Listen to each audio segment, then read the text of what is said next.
Hello, ma'am. Hello, classmates. My name is Sheila May de los Santos, and I am from the Group 2. My topic is all about the maximizing workspace, venue, and water supply. So when we say workspace, it is the actual area where students will create. For example, in the desk, the tables, or in the floor. So when planning an art activity, as a future teacher, we should first think of a workspace and venue. This is important because where the pupils do the activity will affect how smooth and safe the class will be. So doon po nakasalalay kung magiging smooth and safe ba ang klase. For example, are the pupils going to work on a desk, tables, long tables, or on the floor? So if they are using tables, we should prepare for the possible problems. Halimbawa, pwede madumihan o malagyan ng paint yung mesa, kaya dapat maagapan by covering it with a plastic, all newspaper, or Manila paper. So in this way, makakapag-focus ang pupils sa activity without worrying na madumihan yung table. Kung sa floor naman gagawin ng art, we also need to consider the cleanliness and safety. So, can I allow the pupils to freely spread out their materials? Or dapat ba i-remind ko sila to be extra careful para maiwasan ng paint drips, mga spills, or dumi na pwedeng maging cause ng accidents? So, for example, in my future art classes, sa classroom, I might assign Zandara, Devin, and Crystal to work on the floor because they need more space for their big painting. Yan, mga bata pa sila. So, sa sobrang excitement nila, nagsimula silang mag-paint at kumalat ito sa sahig. So, hindi napansin ni Devin at natapakan niya. So, muntikan pa siyang madulas. Habang si Crystal naman, she tries to move her artwork but also gets paint on her hands and clothes. So, as a class teacher, this is where you should step in and remind them na class, please be extra careful. Always keep your paint and water containers stable. Iwasan natin ang pagtapon o pagtulo para hindi tayo makadisgrasya at para mas madali ang paglilinis. Next is we have venue. So venue is the overall setting of the classroom, art room, or sa outdoor spaces. Like for example, in classroom, kung sa classroom gagawin yung art activity, so teacher should check kung may enough ba yung spaces yung mga tables and chairs. Next one is outdoor or open space. For example, ang art activity na gagawin ay clay modeling. So, pwede doon kasi alam naman natin na ang clay medyo makalat. So, para madaling linisin. So, aside for that, so we should check if the classroom has enough lighting, whether natural light from the windows or yung mga lamps para sa detailed work. So proper ventilation is also important. Now, if we are using paints, another question is, do we have enough water supply? It is the available sources of a clean water needed for the activities. For example, in washing brushes, mixing paint, cleaning hands, and disposing of dirty water. So, as a future teacher, kailangan nating isipin kung paano gagamitin at idadagdag ang tubig sa art activities. For example, is there a sink in the classroom?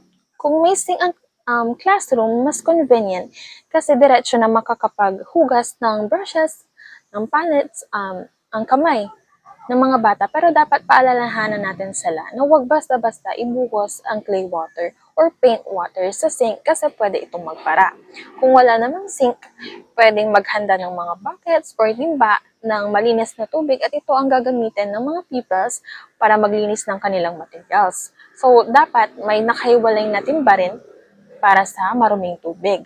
Next is where to throw dirty water like the clay water. So, mahalagang isipin kung saan itatapon ang maruming tubig. Huwag basta-basta ibubuhos sa lababo kasi baka magkalag. So, pwede itong ibuhos sa drainage sa labas o sa lupa kung safe naman. At ang mahalaga, turuan ang mga pupils ng tamang disposal. So, proper waste disposal bins. There should be proper waste disposal bins for a messy paint or big materials. So, kailangan talaga ng tamang basurahan, lalo na kung maraming paint, papel, or malaking materials para maiwasan ang accidents at maging maayos at maging malinis ang paligid. Next is we have the art in the cart setup. So as a teacher, may either have their own art room or follow on the art in the cart setup. So sila yung nagta-travel from room to room with materials organized in the cart or sa trolley. Since art activities often takes longer than expected, lalo na kapag gumagamit ng paint, clay, or group work, so we need to set a clear routine. One is we have managing time wisely. So time management is very important in our classes. So, meron tayong time limit dito. Sa preschool is 30 minutes, sa elementary naman is 45 minutes. So, we can set up in 10 minutes, 20 to 25 minutes ng work, and the remaining minutes will be the cleanup. So, managing time wisely also prevents unfinished artworks from piling up and ensures that the class ends smoothly without rushing. So, as a future teacher, time management is one of the most important skills in conducting an art classes. Then, yung actual art making is 20 to 25 minutes. And then, yung cleanup is 10 minutes. So, in this way, yung mga pupils is not only learn how to create, but also how to value discipline and responsibility. So, kapag namamanage natin ng maayos ang oras, hindi naiipon yung mga unfinished artworks kasi natutulungan natin yung mga pupils to work within the given time. Hindi rin sila nagmamadali sa huli dahil may nakalaan naman na oras para sa clean up and organization. So, this also teaches them the value of time management and responsibility na every minute counts at dapat matapos nila ang kanilang gagawin on time. So, as a teacher, it also helps us and the class is smoothly and ready for the next session. Begin with the end in mind. So, it means na bago pa magsimula ang art activity, iniisip at pinaplano na natin kung ano ang mangyayari pagkatapos. So, hindi lang basta paggawa ng artwork ang dapat nasa isip ng isang teacher, kundi pati kung saan ba ito patuyuin. Halimbawa, sa painting, kung paano ito itatabi, paano nilinisin ang classroom.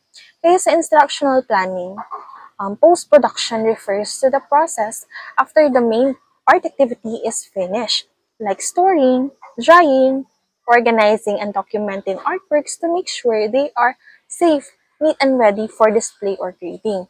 So ito ay kasing importante ng mismong ng art making. Logistics is very important consideration in teaching art. So ito ay tungkol sa paghahanda at pag-aayos ng gamit at outputs. So kahit po sa art may tinatawag tayong logistics. So in professional world, art logistics is more than just moving paintings. Kasama dito yung mga technical, mga legal, mga operational para masiguro na ligtas at legal na makakarating yung artworks mula sa artist hanggang sa gallery or exhibit. So may insurance may special case pa para talagang protected ang artwork. So kung ikukumpara natin sa classroom setting, mas simple pero same principle. So dito, yung mga art activities para sa pupils ay tungkol sa storage, saan natin ilalagay yung mga artworks. Una, sa storage, saan natin ilalagay yung artworks. Meron tayong mga rainbow files, folders, or racks. Next one naman is drying, kung paano natin patutuyuin. Di ba kasi yung mga glue is nagdidikit-dikit. Kung paano ba natin patuyuin ang glue, ang watercolor works na hindi nadudumihan o nadidikit sa isa't isa. Next is kung saan ba natin ito ilalagay. So, dadalhin ba ito pa uwi or ipapaskil ba sa wall or ilalagay ba ni teacher sa portfolio? So, after that is na yung documentation. Andyan na din yung assessment. So, pwedeng pipicturean na at saka i-grade na ni teacher. So, kung sa professional world, mahalaga ang logistics para sa million peso painting. Sa classroom naman, logistics helps us keep the artworks organized at hindi nawawala. So, kahit simpleng papel lang, it still deserves care and respect kasi gawa natin ito and part ng learning process.